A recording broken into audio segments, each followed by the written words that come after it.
For today's video mga kapanyero, dahil maulan ngayon, magluluto tayo ng sinigang na sardinas. Eto, kasama ko si Panyero Lando. Panyero.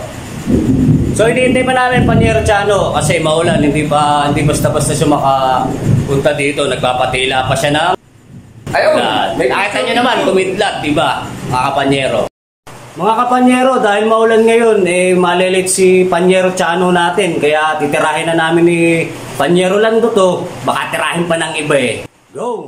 Eto na mga kapanyero, titirahin na natin tong sinigang na sardinas. Pero magluluto talaga nito ay si Panyero Lando. Kasi siya ang magaling magluto ng mga ganitong isda. Youngstown, baka naman! Tirahin mo na at baka tirahin pa ng iba. O siya, sige, tirahin na natin ito, baka tirahin pa ng iba. Yan. O ito, umpisa na po natin ang pagluluto. Paliliyabin na po natin ito kalan. At saka bago po pala natin paliyabin, meron na po pala kami nilagay rito na 2 panabong tubig para sa 2 dilatang isda. Okay. Umpisa na po natin. Atin na pong paapuyin. Ito po. Isasara na po natin itong sibuyas at kamatis. Para po kasi habang pinakukulo ang tubig ay naluluto sila ng gusto. Kasi mas maganda po pagka ganyan, lumalasa. Gunggong! Barinig kita sa mukha eh! Ayan, kumulo na po ang ating pinakulong tubig. At malambot na rin po ang ating pinalalambot na sibuyas at kamatis. Ngayon, isasalang po natin ang ating sitaw, okra at labanos. Mamaya na po itong talbos. Kasi isang po ito na dapat natin lutuin kasi matigas. Dapat natin palambutin. Pwede ba ilayo mo sa akin to? Ayoko makita ito. Maita ulo ko. Ayan, umaroma na ang ating sibuyas at kamatis. Mameng-meng. Kinalagyan na po natin ito. Ang ating okra.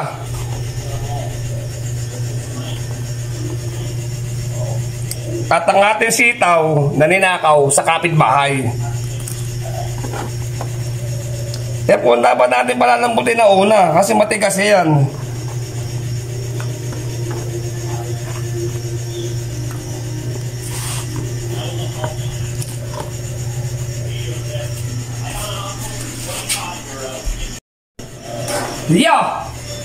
Mukhang malambot na itong ating pinalambot na gulay. Isusunod na natin itong ating dilatang isda. Ay, patay tayo na yan. Pre, may pambukas ka ba ng dilata na yan? Wala, ganap ka na lari yan.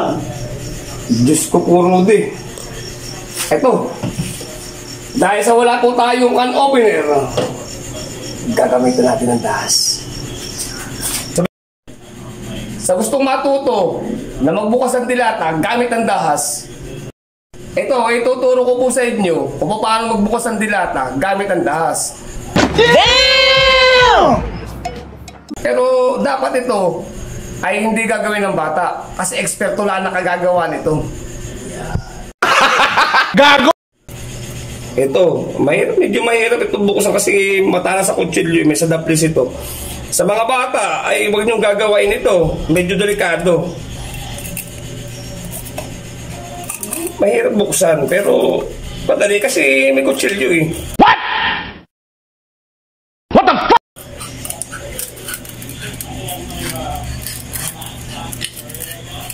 Oh, napaka-basic.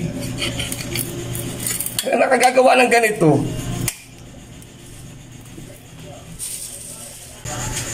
Ito po, isasalin na po natin ang ating dilatang isda.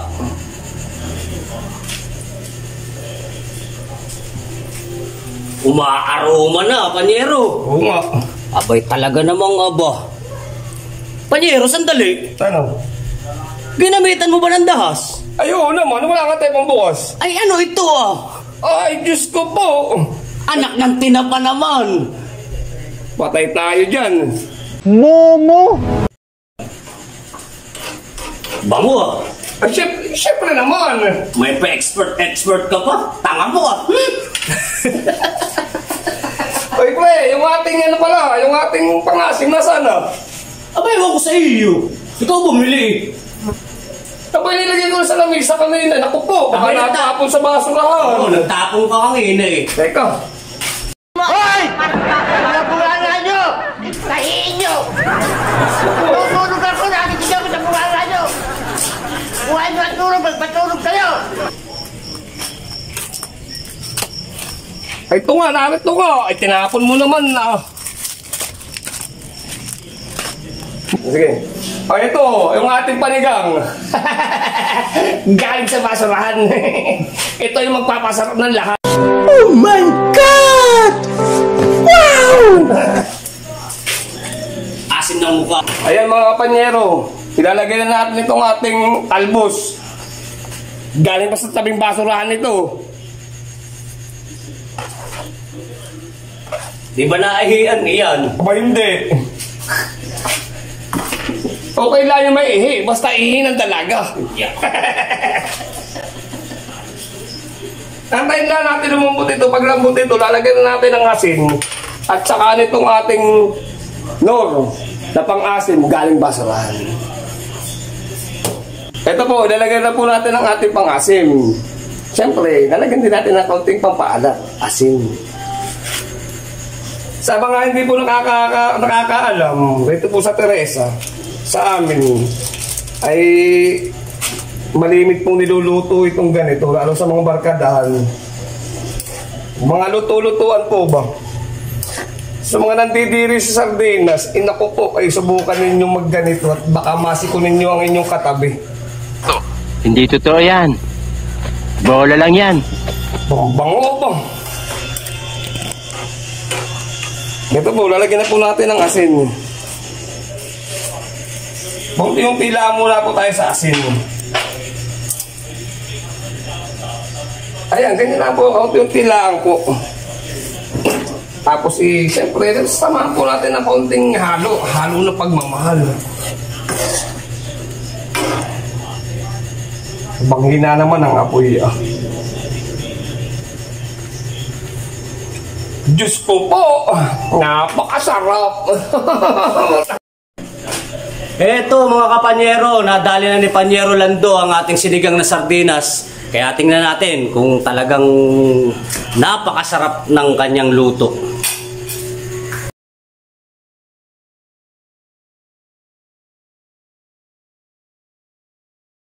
Eto mga kapanyero, titikman na natin ang luto ni Panyero Lando na sinigang na sardinas.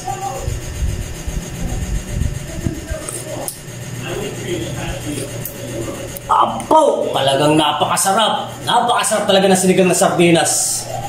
Ang luto ni Panyero Lando. So,